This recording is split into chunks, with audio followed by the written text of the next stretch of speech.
hernia. මම doctor Lahiru. අද අපි කතා කරමු hernia ගැන. ඔයාලා ගොඩක් අය දැකලා තියෙන ඔයාලගේ වෙන්න පුළුවන්, ඔයාලගේ අම්මලගේ තාත්තලගේ වෙන්න පුළුවන්, වෙන කෙනෙක්ගේ වෙන්න පුළුවන්. කහිනකොට හරි, හිට ගන්නකොට හරි එළියට එන පොඩි ලම්ප් එකක්, පොඩි ගෙඩියක් වගේ ගැටිත්තක් වගේ මේක hernia එකක් වෙන්න පුළුවන්. හරි. එතකොට hernia කියන එක වර්ග ගොඩක් තියෙනවා. මම නිකන් වර්ග ටික කියන්නම්. inguinal hernia කියලා තියෙනවා, umbilical hernia කියලා තියෙනවා, femoral hernia කියලා තියෙනවා, incisional hernia කියලා තියෙනවා. ඒ වගේ වර්ග ගොඩක් තියෙනවා hernia. ඔයාලා ගොඩක් දකින්නේ සාමාන්‍යයෙන් inguinal hernia කියන එක තමයි. inguinal hernia කියන එක 150-55ක් තියෙන inguinal hernia එක තමයි ගොඩක්ම ඔයාලා බලන්නේ. දැකලා තියෙන්නේ. මේ groin area එකේ එන්නේ. හරිද? ඊට අමතරව මේ බඩේ පෙකණිය අහල පහල ඇවිල්ලා දැකලා ඇති බල්ජ් එකක් වගේ ඒක umbilical hernia. ඔය දෙක තමයි ගොඩක්ම දකින්න හම්බෙන්නේ. ඒ නිසා අපි ඒ ගැන අද කතා කරමු. මුලින්ම මම කියන hernia එකක් කියන්නේ හරි ඊට කලින් මම කියන අපේ බඩේ බඩවැල් ටික තියෙනවානේ. මම මේ හරිම සරලව කියන්නේ. බඩවැල් ටික තියෙනවානේ. ඊට එළියෙන් මේ හැම මාංශපේශි ස්තරය ඔය ටික තියෙනවානේ. හරිද? ඔය මාංශපේශි ස්තරය තියෙනවානේ. බඩවැල් වලට එළියෙන් තියෙන මාංශපේශි ස්තරයක්. ඔන්න ඔය මාංශපේශි abs කියන්නේ මෙහෙම කැට තියෙන්නේ. හරි. එතකොට ඔය මාංශපේශි ස්තරයේ දුර්වලකමක් තිබ්බහම මොකද වෙන්නේ? බඩවැල් එළියට එනවා ඒ දුර්වලතාවය හරහා. ඒ කියන්නේ පොඩි සිදුරක් හැදුනා කියන්නකෝ. මාංශපේශි ස්තරය හරහා බඩවැල් මෙන්න මෙහෙම ඒක හරහා එළියට එන්න බලනවා. ඕක තමයි hernia එකක් කියන්නේ. බඩවැල්ම නෙමෙයි සමහර වෙලාවට මම ඉස්සෙල්ලා කිව්වා වගේ umbilical hernia කියලා තියෙන එකේ fat එහෙම නැත්නම් omentum කියනවා. fat තෙල් වගේත් එන්න පුළුවන්. බඩවැල් මෙනවා කියලා එකක් නැහැ. හරි. එතකොට අපි අද කතා කරමු මේ වගේ දෙයක් වුණාට පස්සේ එන complications අමාරු මොනවාද, upset දේවල් මොනවාද, අමාරු දේවල් මොනවාද සහ treatments මොනවාද කියන එක. අනික ඒකට හේතු මොනවාද කියන එක. හරි. එතකොට ඔය වගේ දේවල් වෙන්නේ සමහර කට්ටියගේ නම් උපතින්ම මේ බඩවැලේ බිත්තිය දුර්වල හින්දා වෙන්න පුළුවන්. හරි. ඊට අමතරව අපේ බඩේ ප්‍රෙෂර් එක වැඩි වෙන දේවල් වලදී තද බර උස්සන කට්ටියගේ. එහෙම නැත්නම් ප්‍රෙග්නන්ට් අයගේ. එහෙම නැත්නම් කාලයක් තිස්සේ මල වාද්‍ය නිසා තටමනවා. හැමදාම තටමනවා. එහෙම නැත්නම් කාලයක් තිස්සේ තද කැස්සක් තියෙනවා. ඔය වගේ දේවල් වලදී අපේ බඩේ ප්‍රෙෂර් එක වැඩි වෙන්න පුළුවන්.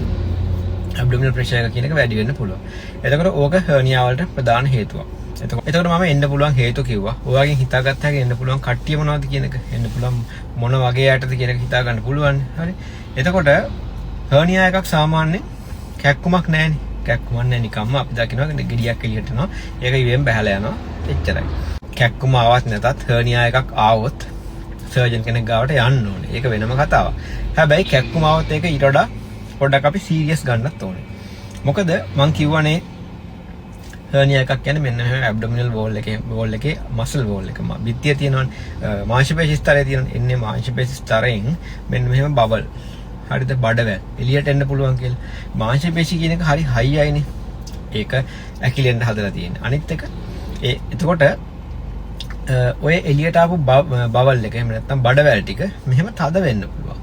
එහෙම තද වුණොත් වෙන්නේ එකක් ඒ බඩවැල් ටිකට ලේ සැපෙම රුධිර සැපෙම එන්නේ නැහැ. එතකොට බඩවැල් මැරෙන්න පුළුවන්.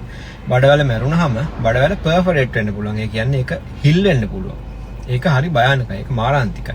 එතකොට ඕක වෙන්න පුළුවන්. අනිත් එක බඩවැල් බ්ලොක් වෙන්න පුළුවන්. මේ විදිහට බඩවැල් තද වුණාට පස්සේ එතනින් එහාට කැම යන්නේ නැහැ. බඩවැල් බ්ලොක් වෙන්න පුළුවන්. බඩවැල් බ්ලොක් වුණොත් අපි කියන බවල් ඔබ්ස්ට්‍රක්ෂන් කියලා. බවල් ඔබ්ස්ට්‍රක්ෂන් කියන එකත් හරි භයානකයි. මේ දෙකේම රෝග ලක්ෂණ තියෙනවා. දැන් බවල් ඔබ්ස්ට්‍රක්ෂන් එකකදී වෙන්නේ බඩ ලොකු වෙනවා, ඩිස්ටෙන්ෂන් එකක් කියලා. බඩ ටිකක් ලොකු වෙනවා, වමනට එනවා, টয়ලට් යන එක නතර වෙනවා. එතනින් එහාට මේ බ්ලොක් එකෙන් එහාට টয়ලට් යන දේවල් ෆීකල් මැටීරියල් පාස් වෙන්න බෑනේ. හරි. එතකොට බඩවැල් බ්ලොක් වුණාම টয়ලට් යන එක නතර වෙනවා. බඩ ඩිස්ටෙන්ෂන් එකක් එනවා, පිම්බිල්ලක් වගේ එකක් එනවා. හරි. ඊට අමතරව වමනට එනවා, තද කැක්කුමක් එනවා. ඔන්න රෝග ලක්ෂණ හතර හරි ක්‍රිටිකල්. ඒ කියන්නේ බවල් ඔබ්ස්ට්‍රක්ෂන්. එහෙම නැත්නම් බඩවැල බ්ලොක් වීමේ රෝග ලක්ෂණ හතර තමයි ඔය තියෙන්නේ. හරි. එතකොට මම කිව්වා රුධිර සැපයීම අඩු වෙලා බඩවැල පර්ෆොරේට් වෙන්න පුළුවන්. ඒක හරි භයානකයි. බඩවැල තියෙන දේවල් හැම එකම බඩේ කැවිටි එකට බඩ ඇතුළට යනවනේ එතකොට. හරිද? ඒක භයානකයි. ඊට අමතරව බවල් ඔබ්ස්ට්‍රක්ෂන්. එහෙම නැත්නම් බඩවැල් බ්ලොක් වීම. ඒකත් භයානකයි. එතකොට ඔයාලා කොහොමත් hernia එකක් කියන එක සර්ජරි එකක් කරන්න ඕනනේ. හරිද? ගොඩක් වෙලාවට ඩෙෆිනිටිව් ට්‍රීට්මන්ට් එක. එහෙම නැත්නම් ගොඩක් වෙලාවට ඔකට ට්‍රීට්මන්ට් එක ප්‍රතිකාලේ සර්ජරි එක තමයි. එතකොට hernia එකක් ආවොත් ඔයාලා සර්ජන් කෙනෙක් ගාවට යන එක අනිවාර්යයි.